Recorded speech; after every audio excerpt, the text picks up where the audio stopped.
गरीबी कोई अभिशाप नहीं, एक ऐसी खामोश जंग है जो इंसान हर लम्हा अपने आप से लड़ता है।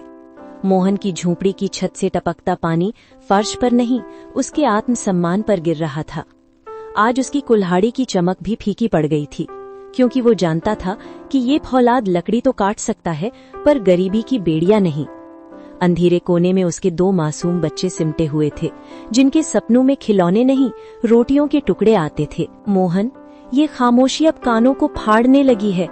कल तक तो नन्नू रो रो कर सो गई थी, पर आज तो उसमें रोने की भी ताकत नहीं बची। देखो उसे कैसे पीली पड़ गई है। माँ होकर अपनी कोख से जन्मे बच्चों को तिल तिल मरते देखना, क्या यही मेरा भाग्य है? क्या इसी दिन के लिए हमने 7 फेरे लिए थे? विमला, मेरी मेहनत में कोई खोट हो तो बता। सूरज उगने से पहले जंगल जाता हूँ और चांद निकलने तक लकड़ियों के बोझ तले दबा रहता हूँ, पर किस्मत ने जैसे मुझसे मुंह मोड़ लिया है।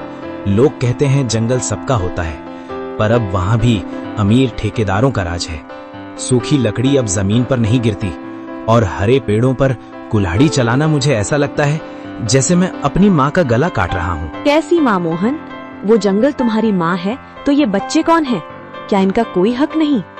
रमेश को देखो, उसकी कुल्हाड़ी कभी नहीं रुकती। वो हरा काटता है, गीला काटता है, जो मिलता है काट देता है। आज उसके घर से पकवानों की खुशबू आती है और हमारे घर से सिर्फ सीलन की बदबू।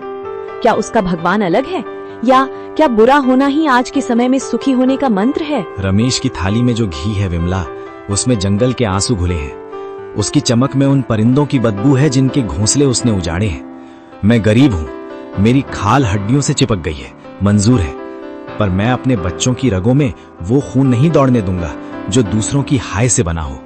अगर सच्चाई का रास्ता कांटों भरा है तो मैं नंगे पैर चलूंगा, पर रास्ता नहीं बदलूंगा। पिताजी, माँ कहती है कि आप बहुत बहादुर हो, पर क्या बहादुरी का मतलब भूखा रहना है? स्कूल के बाहर जो हलवाई बैठता है, उसकी खुशबू यहाँ तक आती है। पेट में ऐसी आग लगती है जैसे कोई अंदर से मुझे काट रहा हो। पिताजी, क्या अच्छे लोग सिर्फ कहानियों में पेट भरकर खाना खाते हैं? क्या हम कभी अच्छे नहीं बनेंगे? मेरे लाल।